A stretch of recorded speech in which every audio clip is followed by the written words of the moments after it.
Hi hello ಎಲ್ಲರಿಗೂ ನಮಸ್ಕಾರ. ಯಾರೆಲ್ಲ ಇನ್ನೂ ನನ್ನ ಕಾಮನಬಿಲ್ಲು ಕಥಾಗುಚ್ಛ ಯೂಟ್ಯೂಬ್ ಚಾನಲ್ ಸಬ್ಸ್ಕ್ರೈಬ್ ಮಾಡಿಲ್ಲ, ಪ್ಲೀಸ್ ಸಬ್ಸ್ಕ್ರೈಬ್ ಮಾಡಿ ಕತೆ ಕೇಳಿ. ಇವತ್ತು ಸಾಕ್ಷಿ ಕಥೆಯ 2ನೇ ಸಂಚಿಕೆ. ಆಕ್ಸಿಡೆಂಟ್ ಆದಾಗ ನಾನು ಬದುಕುವುದೇ ಇಲ್ಲ ಎಂದು ತಿಳಿದಿದ್ದೆ. ಆದರೆ ಪಾಪಿ ಚಿರಾಯು ಎನ್ನುವಂತೆ ಬದುಕಿದ್ದೇನೆ.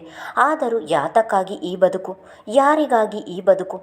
ಬದುಕು ಬವಣೆಗಳ ಸಾಗರದಲ್ಲಿ ಬದುಕಲು ಆಗದೆ, ಮುಳುಗಲು ಆಗದೆ ಒದ್ದಾಡುತ್ತಿರುವವನು ನಾನು ಹೇಗೆ ಎಂದು ನನಗೆ ತಿಳಿದಾಗ ಎಷ್ಟು ಒದ್ದಾಡಿದ್ದೀನಿ ಎನ್ನುವುದು ನನಗೆ ಮಾತ್ರ ಗೊತ್ತು. ಆ ದೇವರಿಗೆ ಯಾಕೆ ನನ್ನ ಮೇಲೆ ಇಷ್ಟೊಂದು ಕೋಪ ಎಂದು ದೇವರಿಗೂ ಹಿಡಿಶಾಪ ಹಾಕಿದ್ದೇನೆ. ನನ್ನಂಥವನಿಗೆ ಮದುವೆ ಬೇರೆ ಕೇಡು. ಇರುವ ಸತ್ಯ ಎಲ್ಲರಿಗೂ ಹೇಳಿ ನಾನು ಆಗಲೇ ಮದುವೆಯನ್ನಾದರೂ ನಿಲ್ಲಿಸಿದ್ದರೆ ಆ ಹುಡುಗಿಯ ಬಾಳು ಬಂಗಾರವಾಗುತ್ತಿತ್ತು. ಆದರೆ ಭಯ ಎಂದು ಸ್ವಾರ್ಥಿಯಾದ ನನ್ನನ್ನು ನಂಬಿ ಬಂದವಳಿಗೆ ನಾನೇನು ನೀಡಿದೆ? ಬರೀ ನೋವು, ನಿರಾಶೆ, ಹತಾಶೆ, ನಿಂದನೆ ಅಷ್ಟೆ. ನನ್ನನ್ನು ನಂಬಿ ಬಂದಿದ್ದಕ್ಕೆ ಅವಳಿಗೆ ನಾನು ನೀಡಿದ ಉಡುಗೊರೆಗಳು ಇವು. ಅಂದಿನ ನನ್ನ ಒಂದು ನಿರ್ಧಾರದಿಂದ ಒಂದು ಹೆಣ್ಣಿನ ಜೀವನವೇ ಹಾಳಾಯಿತು. ನಾನು ಎಲ್ಲರಿಂದ ದೂರವಾಗಿ ಇಂದಿಗೆ ವರ್ಷವಾಯಿತು. ಎಲ್ಲರ ಪ್ರಕಾರ ನಾನು ಬದುಕಿಲ್ಲ. ಆದರೆ ಎಷ್ಟೋ ಜನರು ಹೋಗುವ ಪ್ರಾಣವನ್ನು ಬದುಕಿಸಿಕೊಳ್ಳಲು ಹೋರಾಡುತ್ತಾರೆ. ಎಷ್ಟೋ ಜನರಿಗೆ ಅವರ ಅವಶ್ಯಕತೆ ಇರುತ್ತದೆ. ಆದರೆ ನನ್ನ ಅವಶ್ಯಕತೆ ಯಾರಿಗೆ ಇದೆ? ಸಾಯಬೇಕು ಎಂದುಕೊಂಡರೂ ಯಮನೂ ಕೂಡ ನನ್ನನ್ನು ಅಲ್ಲಿಗೆ ಕರೆದುಕೊಳ್ಳುತ್ತಿಲ್ಲ. ಮತ್ತೆ ಮನೆಗೆ ಹೋಗೋಣ ಎಂದರೆ ಅದಕ್ಕೂ ನನ್ನ ಮನಸ್ಸು ಒಪ್ಪುತ್ತಿಲ್ಲ. ಮತ್ತೆ ಹೋಗಿ ಅವಳ ಮುಂದೆ ನಿಲ್ಲಲು ನನಗೆ ಧೈರ್ಯವಿದೆಯೇ? ಇಲ್ಲ, ಖಂಡಿತ ನಾನು ಆ ತಪ್ಪು ಮಾಡಲಾರೆ. ಅವಳ ಜೀವನದಲ್ಲಿ ನಾನು ಮುಗಿದು ಹೋದ ಅಧ್ಯಾಯವಾಗಬೇಕು. ಬೇರೆ ಯಾರನ್ನಾದರೂ ಮದುವೆಯಾಗಿ ಅವಳು ಸುಖವಾಗಿರಬೇಕು. ಈಗ ನಾನೇನಾದರೂ ಬದುಕಿದ್ದೀನಿ ಎಂದು ತಿಳಿದರೆ ಅವಳು ಇನ್ನೊಂದು ಮದುವೆಯಾಗುವುದಿಲ್ಲ. ಹಾಗಾಗಬಾರ್ದು. ನನ್ನ ಜೀವನವೇ ಮುಗಿದು ಹೋಯಿತು. ನನಗೆ ಇನ್ನೂ ಬದುಕಿಲ್ಲ. ನನ್ನ ಸ್ಥಿತಿ ಸಮಾಜಕ್ಕೆ ತಿಳಿದರೆ ಎಲ್ಲರೂ ನನ್ನನ್ನು ಅದೆಷ್ಟು ತುಚ್ಛವಾಗಿ ಕಾಣುತ್ತಾರೆ, ಅವಮಾನ ಮಾಡುತ್ತಾರೆ ಎಂದು ಕೊರಗಿ ಕುಳಿತಿದ್ದಾಗ ನನಗೆ ಧೈರ್ಯ ತುಂಬಿದವಳು ಅವಳು. ನಿನ್ನ ಜೊತೆ ನಾನಿದ್ದೇನೆ, ಉಸಿರಿರುವ ತನಕ ನಿನ್ನ ಸ್ನೇಹಿತೆಯಾಗಿರುತ್ತೇನೆ ಎನ್ನುವ ಭರವಸೆ ನೀಡಿದವಳು ಅವಳು. ಜೀವನದಲ್ಲಿ ಸೋತೆ ಎಂದು ಕೈ ಚೆಲ್ಲಿ ಕುಳಿತಾಗ ನೀನಿನ್ನೂ ಸೋತಿಲ್ಲ ಎಂದು ಬೆನ್ನು ತಟ್ಟಿ ಹುರಿದುಂಬಿಸಿದವಳು ಅವಳು. ನಿಜವಾಗಿಯೂ ಭೂಮಿ ತಾಯಿಯ ತಾಳ್ಮೆ ಹೊತ್ತುಕೊಂಡು ಹುಟ್ಟಿರುವ ಭೂಮಿ ತೂಕದ ಹೆಣ್ಣವಳು. ಅವಳಿಗೆ ಮೋಸ ಮಾಡಿದ್ದೇನಲ್ಲ ಎನ್ನುವ ಕೊರಗು ನಾನು ಉಸಿರು ನಿಲ್ಲುವವರೆಗೂ ಇರುತ್ತದೆ. ತನ್ನಿಂದ ತಪ್ಪಾಗಿದೆ ಎಂದು ಅರಿತು ಪಶ್ಚಾತ್ತಾಪ ಪಡುವುದೇ ನಿಜವಾದ ವ್ಯಕ್ತಿತ್ವ. ಈ ವ್ಯಕ್ತಿ ತಾನು ಮಾಡಿದ ಒಂದು ತಪ್ಪಿನಿಂದ ಪ್ರತಿದಿನ ಕೊರಗುತ್ತಿದ್ದಾನೆ. ಯಮರಾಜ ನನ್ನನ್ನು ಕರೆದುಕೊಂಡು ಹೋಗಲು ಬಂದಿದ್ದಾನೆ ಎಂದು ಖುಷಿಪಟ್ಟವನಿಗೆ ಅವನು ಕರೆದುಕೊಂಡು ಹೋಗದೆ ಬಿಟ್ಟು ಹೋಗಿದ್ದಾನೆ ಎಂದು ತಿಳಿದಾಗ ಅಷ್ಟೇ ನೋವು ಕೂಡ ಅನುಭವಿಸಿದವನು. ತಂದೆ, ತಾಯಿ, ಅಕ್ಕ, ಹೆಂಡತಿ ಎಲ್ಲರೂ ಇದ್ದು 1 ವರ್ಷದಿಂದ ಯಾರೂ ಇಲ್ಲದೇ ಇರುವ ಅನಾಥನಾಗಿ ಬದುಕುತ್ತಿದ್ದಾನೆ. ಬಹಳವೇ ಮುಜುಗರದ ಸ್ವಭಾವದ ವ್ಯಕ್ತಿ. ತನ್ನ ಸತ್ಯ ಸಮಾಜಕ್ಕೆ ತಿಳಿದರೆ ಈ ಸಮಾಜ ತನ್ನನ್ನು ಹೇಗೆ ನೋಡುತ್ತದೆ ಎಂದು ಪ್ರತಿದಿನ ನೆನೆದು ಕೊರಗುತ್ತಿದ್ದಾನೆ. ವೈದು, ನಿನ್ನ ಮಗ ಏನಿವತ್ತು ಇನ್ನೂ ಎದ್ದಿಲ್ಲ? ಆಫೀಸಿಗೆ ಹೋಗುವುದಿಲ್ವಾ? ಲೇಟಾಗಿ ಏಳುವುದು, ಆಮೇಲೆ ಅಮ್ಮ ಲೇಟಾಯಿತು ಎಂದು ಗಡಿಬಿಡಿಯಲ್ಲಿ ಸರಿಯಾಗಿ ತಿನ್ನದೆ ಹೋಗುವುದು. ಪ್ರತಿದಿನ ಇದೇ ಆಯಿತು ಅವನದು. ನೀನಾದರೂ ಬೇಗ ಹೋಗಿ ಏಳಿಸಿ ಬರಬೇಕು ತಾನೆ. ಸೋಫಾ ಮೇಲೆ ಕುಳಿತು ಕೈಯಲ್ಲಿ ದಿನಪತ್ರಿಕೆ ಹಿಡಿದು ಮಗನ ಮೇಲಿನ ಪ್ರೀತಿಯಿಂದ ಈ ರೀತಿ ಅಸಮಾಧಾನವಾಗಿ ತನ್ನ ಹೆಂಡತಿಯ ಮುಂದೆ ಹೇಳುತ್ತಿದ್ದರು. ನನ್ನ ಮಗ ಅಂತ ಯಾಕೆ ಹೇಳ್ತೀರಿ? ನಿಮ್ಮ ಮಗ ಎಂದು ಹೇಳಿಕೊಳ್ಳಿ. ಇನ್ನು ಅರ್ಧ ಗಂಟೆ ಕಳೆದರೆ ನೀವು ಕೂಡ ಲೇಟಾಯಿತು ಎಂದು ಬಂಬಡ ಹೊಡೆದುಕೊಳ್ಳುತ್ತೀರ. ಮಗನಿಗಷ್ಟೇ ಅಲ್ಲ, ನಿಮಗೂ ಕೂಡ ತಿಂಡಿ ಮಾಡಬೇಕು. ನೀವೇ ಹೋಗಿ ಏಳಿಸಿ ಬನ್ನಿ ಎಂದರು ವೈದೇಹಿ. ನಾನೇ ಹೋಗಿ ಏಳಿಸಬಹುದು, ಆದರೆ ನಾನು ಹೋದರೆ ಅವನ ಗ್ರಹಚಾರ ಬಿಡಿಸುತ್ತೇನೆ. ಬೆಳಗ್ಗೆ ಯಾಕೆ ಈ ರಗಳೆ ಹೇಳು? ಅದಕ್ಕೆ ನೀನೇ ಹೋಗಿ ಏಳಿಸು ಎನ್ನುವುದು ಎಂದರು. ಹೌದೌದು, ಮಗನಿಗೆ ಎಷ್ಟು ದಿನ ಹೊಡೆದಿದ್ದೀರಾ ಎಂದು ನಾನು ನೋಡಿಲ್ವಾ? ಚಿಕ್ಕಂದಿನಲ್ಲಿ ನಾನು ಅವನಿಗೆ ಹೊಡೆದಾಗಲೆಲ್ಲ ನಿಮ್ಮಿಂದ ನಾನು ಏಟು ತಿಂದಿದ್ದೇನೆ. ಈಗೇನೋ ದೊಡ್ಡದಾಗಿ ಹೇಳ್ತಿದ್ದೀರಾ ಇಲ್ಲಿ. ಈ ಬಾರಿ ಅಡಿಗೆ ಮನೆಯಿಂದ ಹೊರಗೆ ಬಂದು ಹೇಳಿದರು ವೈದೇಹಿ. ಲೇ, ಏನೇ ವೈದು ಇದು? ಇಷ್ಟೊಂದು ಸುಳ್ಳು ಹೇಳ್ತಿದ್ದೀಯ? ನಿನ್ನ ಮಾತನ್ನು ಯಾರಾದರೂ ಕೇಳಿಸಿಕೊಂಡರೆ ನನ್ನ ಬಗ್ಗೆ ತಪ್ಪು ತಿಳಿದುಕೊಳ್ಳುವುದಿಲ್ವಾ? ಮದುವೆಯಾದಾಗಿನಿಂದ ಯಾವತ್ತಾದರೂ ನಿನ್ನ ಮೇಲೆ ಜೋರಾಗಿ ಮಾತನಾಡಿದ್ದೀನ? 30 ವರ್ಷದಿಂದ ನಿನ್ನನ್ನು ರಾಣಿ ಹಾಗೆ ನೋಡ್ಕೊಂಡು ಬಂದಿದ್ದೀನಿ. ಅಂತಹ ಪಾಪದ ಗಂಡನ ಮೇಲೆ ಇಷ್ಟೊಂದು ಅಪವಾದ ಹೊರಿಸುತ್ತೀಯ?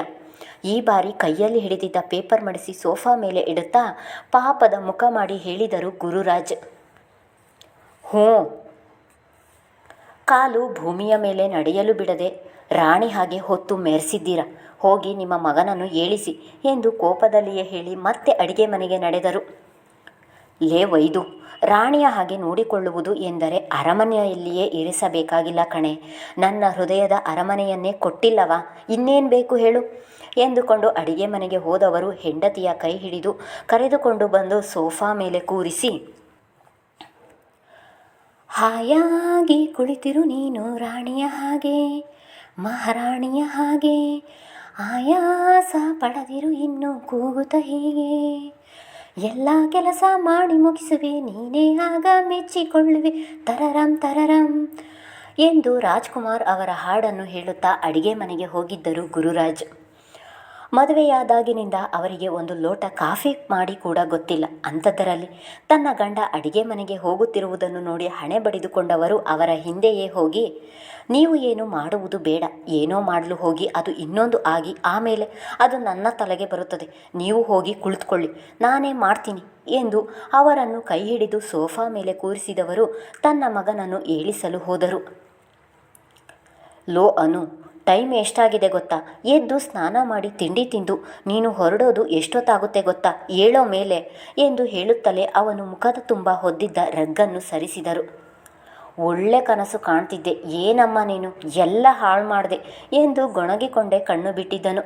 ಕನಸಂತೆ ಕನಸು, ಅಲ್ಲಿ ನಿಮ್ಮಪ್ಪ ನಿನ್ನ ಏಳಿಸು ಎಂದು ಕೂತಿದ್ದಾರೆ, ನೀನು ನೋಡಿದರೆ ಕನಸು ಎಂದು ಇನ್ನೂ ಬಿದ್ದಿದ್ದೀಯ, ಎದ್ದು ಬಾ ಎಂದು ಹೇಳುತ್ತಾ ಅಡಿಗೆ ಮನೆಗೆ ಬಂದಿದ್ದರು.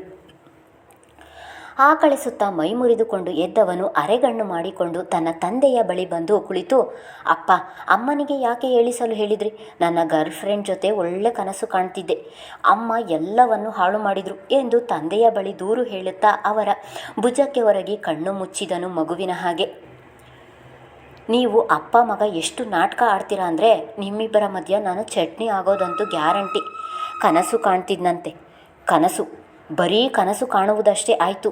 ನಾನು ಇಷ್ಟು ವರ್ಷ ಗಾಣದ ಹಾಗೆ ದುಡಿದಿದ್ದೀನಿ, ಇನ್ನಾದರೂ ರೆಸ್ಟ್ ಮಾಡೋಣ ಎಂದು ಒಂದು ಹುಡುಗಿಯನ್ನು ಮದುವೆಯಾಗು ಅಂದರೆ ಯಾರನ್ನೋ ಪ್ರೀತಿ ಮಾಡ್ತಿದ್ದಾನಂತೆ. ಆ ಪ್ರೀತಿಯನ್ನು ಹುಡುಗಿಗೆ ಹೇಳಿಲ್ಲವಂತೆ, ಹೇಳಿದ ಮೇಲೆ ನಮಗೆ ಹೇಳ್ತಾನಂತೆ.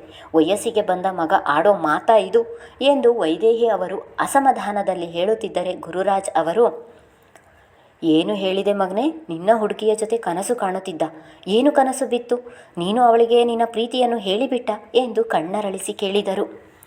ಇಲ್ಲ ಅಪ್ಪ, ಕನಸಲ್ಲೂ ಕೂಡ ಅವಳಿಗೆ ಪ್ರೀತಿ ಹೇಳಲು ಆಗುತ್ತಿರಲಿಲ್ಲ, ಇನ್ನೇನು ಹೇಳಬೇಕು ಎಂದುಕೊಂಡೆ, ಅಷ್ಟರಲ್ಲಿ ಈ ಅಮ್ಮ ಬಂದು ಎಲ್ಲವನ್ನು ಹಾಳು ಮಾಡಿದರು ಎಂದನು. ಅಯ್ಯೋ ಹೌದಾ, ಹೋಗಲಿ ಬಿಡು, ಇವತ್ತಿನ ಕನಸನ್ನು ನಾಳೆ ಕಂಟಿನ್ಯೂ ಮಾಡಿ ಪ್ರಪೋಸ್ ಮಾಡು ಎಂದು ಹೇಳುತ್ತಾ ನಕ್ಕರು. ಕಂತೆಗೆ ತಕ್ಕ ಬಂತೆ, ಇಬ್ಬರೂ ಸರಿಯಾಗಿದ್ದೀರಾ. ನಮ್ಮ ಕಾಲದಲ್ಲಿ ಅಪ್ಪ ಎನ್ನುವ ವ್ಯಕ್ತಿ ಮನೆಗೆ ಬಂದ ಎಂದರೆ ಗಂಡು ಮಕ್ಕಳು ಹೆದರಿ ಗಡಗಡ ಎಂದು ನಡುಗುತ್ತಿದ್ದರು. ಆದರೆ ಈಗ ನೀನು ನಿಮ್ಮಪ್ಪನಿಗೆ ಹೆದರುವುದು ಬೇಡ, ಯಾವ ವಿಷಯ ಹೇಳಬೇಕು ಯಾವ ವಿಷಯ ಹೇಳಬಾರ್ದು ಎನ್ನುವುದು ತಿಳಿಯುವುದಿಲ್ಲ. ಅವರು ನಿನ್ನ ಸ್ನೇಹಿತರು ಎನ್ನುವ ಹಾಗೆ ಆಫೀಸ್ ವಿಷಯ, ಹುಡುಗಿ ವಿಷಯ ಒಂದು ಬಿಡದ ಹಾಗೆ ಪಿನ್ ಟು ಪಿನ್ ಹೇಳ್ತೀಯ. ಇನ್ನು ಇವರು ಮಗನನ್ನು ಬೈದು ಏಳಿಸಲು ಮಾತ್ರ ನಾನು ಬೇಕು, ಯಾಕೆಂದರೆ ನೀವು ಅವನಿಗೆ ಬೈಯಲು ಆಗುವುದಿಲ್ಲವಲ್ಲ, ಅದಕ್ಕೆ ನನ್ನಿಂದ ಬಯಸುವುದು, ಆಮೇಲೆ ನೀವಿಬ್ಬರು ಒಂದು, ನಾನೊಬ್ಬಳೇ ಇನ್ನೊಂದು ಎಂದು ತನ್ನ ಅಸಮಾಧಾನವನ್ನು ಈ ರೀತಿ ಹೊರಹಾಕುತ್ತಿದ್ದರು ವೈದೇಹಿ. ವೈದು, ನೀನು ಯಾಕೆ ಬೇರೆ ಅಂತೀಯ, ನೀನು ಕೂಡ ನಮ್ಮಲ್ಲಿ ಒಬ್ಬಳು ಅಲ್ವಾ, ನಾವು ಇರೋದು 3 ಜನ, ಗುಟ್ಟು ಮಾಡಿ ಏನು ಪ್ರಯೋಜನ, ಮಗನನ್ನು ಸ್ಟ್ರಿಕ್ಟ್ ಆಗಿ ಬೆಳೆಸುವ ಕಾಲ ಯಾವತ್ತೋ ಹೋಯಿತು, ಈಗ ಏನಿದ್ದರೂ ಸ್ನೇಹಿತನಾಗಿ ಬೆಳೆಸಬೇಕು, ಆಗ ನಮ್ಮ ಮಕ್ಕಳು ಕೂಡ ಯಾವುದನ್ನು ಮುಚ್ಚುಮರೆ ಮಾಡದೆ ನಮಗೆ ಹೇಳುತ್ತಾರೆ. ಅದಕ್ಕೆ ಅಲ್ವಾ ಕನಸಲ್ಲಿಯೂ ಹುಡುಗಿ ಜೊತೆ ಇರುವುದನ್ನು ಹೇಳುತ್ತಿರುವುದು ಎಂದವರು. ನೋಡು ಅನು, ನಿನಗೆ ಇನ್ನು 3 ತಿಂಗಳು ಟೈಮ್ ಕೊಡ್ತೀನಿ, ಅಷ್ಟರಲ್ಲೇ ಆ ಹುಡುಗಿಗೆ ನಿನ್ನ ಪ್ರೀತಿಯನ್ನು ಹೇಳಿ ಮದುವೆಗೆ ಒಪ್ಪಿಸಬೇಕು, ಇಲ್ಲದಿದ್ದರೆ ನಾನೇ ಒಂದು ಹುಡುಗಿಯನ್ನು ನೋಡುತ್ತೇನೆ, ಅದೇ ಹುಡುಗಿಯನ್ನು ನೀನು ಮದುವೆಯಾಗಬೇಕು ಎಂದು ಖಡಾಖಂಡಿತವಾಗಿ ಹೇಳಿ ಅಡಿಗೆ ಮನೆ ಸೇರಿದರು. ತನ್ನ ತಾಯಿಯ ಮಾತು ಕೇಳಿ ತಲೆ ಕೆರೆದುಕೊಂಡು ತಂದೆಯೆಡೆಗೆ ನೋಡಿದರೆ, ನೀನು ಮದುವೆ ಆಗ್ತಿಲ್ವಲ್ಲ ಎನ್ನುವ ಬೇಸರಕ್ಕೆ ಹಾಗೆ ಮಾತಾಡ್ತಿದ್ದಾಳೆ, ಬಿಡು ಮಗನೆ ಎಂದು ಮಗನಿಗೆ ಸಮಾಧಾನ ಮಾಡಿದರು ಗುರುರಾಜ್. ಅಪ್ಪ, ಆದರೂ ಅಮ್ಮ ಹೇಳಿದ ಹಾಗೆ ನೀನು ನನ್ನನ್ನು ಹೆದರಿಸಬೇಕಿತ್ತು. ನಾನು ಕಾಲೇಜಲ್ಲಿ ಇರುವಾಗಲೆಲ್ಲ ನನ್ನ ಫ್ರೆಂಡ್ಸ್ ಕೂಡ ಹೇಳ್ತಿದ್ರು, ಅವರ ಮನೆಯಲ್ಲಿ ಅವರ ಅಪ್ಪ ತುಂಬ ಸ್ಟ್ರಿಕ್ಟ್ ಅಂತೆ, ಅವರಿಗೆ ತುಂಬ ಹೆದರುತ್ತಿದ್ದರು. ಆಗ ಅವರೆಲ್ಲ ನೀನು ತುಂಬ ಪುಣ್ಯ ಮಾಡಿದೀಯಾ ಎಂದು ಹೇಳುತ್ತಿದ್ದರು. ನೀವು ನನ್ನನ್ನು ಸ್ಟ್ರಿಕ್ಟ್ ಮಾಡಿ ಬೆಳೆಸಿದ್ದರೆ ನನಗೂ ಒಂದು ಒಳ್ಳೆಯ ಎಕ್ಸ್ಪೀರಿಯನ್ಸ್ ಆಗುತ್ತಿತ್ತು ಎಂದು ಹೇಳುತ್ತಾ ನಕ್ಕನು. ಏನು ಮಾಡೋದು ಮಗನೇ, ನಾನು ಇರುವುದೇ ಹೀಗೆ, ನನ್ನ ಹಾಗೆಯೇ ನಿನ್ನನ್ನು ಬೆಳೆಸಿಬಿಟ್ಟೆ ಎಂದರು. ಅದಕ್ಕೇನಂತೆ ಅಪ್ಪ, ನಾಳೆಯಿಂದಲೇ ನೀವು ಸ್ಟ್ರಿಕ್ಟ್ ಆಗಿ, ನಾನು ನಿಮಗೆ ಹೆದರಿಕೊಳ್ತೀನಿ, ಅಮಾಯಕನಂತೆ ನುಡಿದನು. ನಾಳೆ ನಾನು ಸ್ಟ್ರಿಕ್ಟ್ ಆಗುವುದಾ? ಸರಿ ಹೋಯಿತು. ಈ ಮಾತನ್ನು ಏನಾದರೂ ನಿಮ್ಮಮ್ಮ ಅಡಿಗೆ ಮನೆಯಲ್ಲಿ ಕೇಳಿಸಿಕೊಂಡರೆ ಲಟ್ಟಣಿಗೆ ಹಿಡಿದು ಬರುತ್ತಾಳೆ. ಅಷ್ಟೊತ್ತಿಗೆ ಹೋಗಿ ಸ್ನಾನ ಮಾಡಿಕೊಂಡು ಬರೋಗು, ನಾನು ಸ್ನಾನ ಮಾಡಿ ಬರ್ತೀನಿ, ತಿಂಡಿ ತಿಂದು ಇಬ್ಬರು ಹೊರಡೋಣ ಎಂದು ಹೇಳಿ ಮಗನನ್ನು ಸ್ನಾನಕ್ಕೆ ಕಳುಹಿಸಿ ತಾವೂ ಕೂಡ ತಯಾರಾಗಲು ಹೊರಟಿದರು. ಇದೊಂದು ಅಪ್ಪ, ಅಮ್ಮ, ಮಗ 3 ಜನ ಇರುವಂತಹ ಸುಂದರ ಕುಟುಂಬ. ಒಳ್ಳೆಯ ಮನಸ್ಸಿನ ವ್ಯಕ್ತಿಗಳು ಒಂದೇ ಕಡೆ ಇರುವುದು ಅಪರೂಪ. ಆದರೆ ಈ 3 ಒಳ್ಳೆಯ ಮನಸ್ಸಿನ ವ್ಯಕ್ತಿಗಳು ಅಪರೂಪದಲ್ಲಿ ಅನುರೂಪದ ಕುಟುಂಬ ಎಂದು ಹೇಳಬಹುದು. ಈ ಕುಟುಂಬದ ಸಂತೋಷ ಹೀಗೆ ಇರುವುದಾ ಎಂದು ಹೇಳಲು ಆಗುವುದಿಲ್ಲ. ಮುಂದುವರಿಯುವುದು. ಮೊದಲು ಮಾತನಾಡಿದ ವ್ಯಕ್ತಿ ಯಾರು? ಅವನ ನೋವಿನ ಕತೆ ಏನು? ಅನು ಪ್ರೀತಿಸುವ ಹುಡುಗಿ ಯಾರು? ಮುಂದಿನ ಸಂಚಿಕೆಗಳಲ್ಲಿ ನಿಮಗೆ ಉತ್ತರ ದೊರೆಯುತ್ತದೆ. ಧನ್ಯವಾದಗಳು.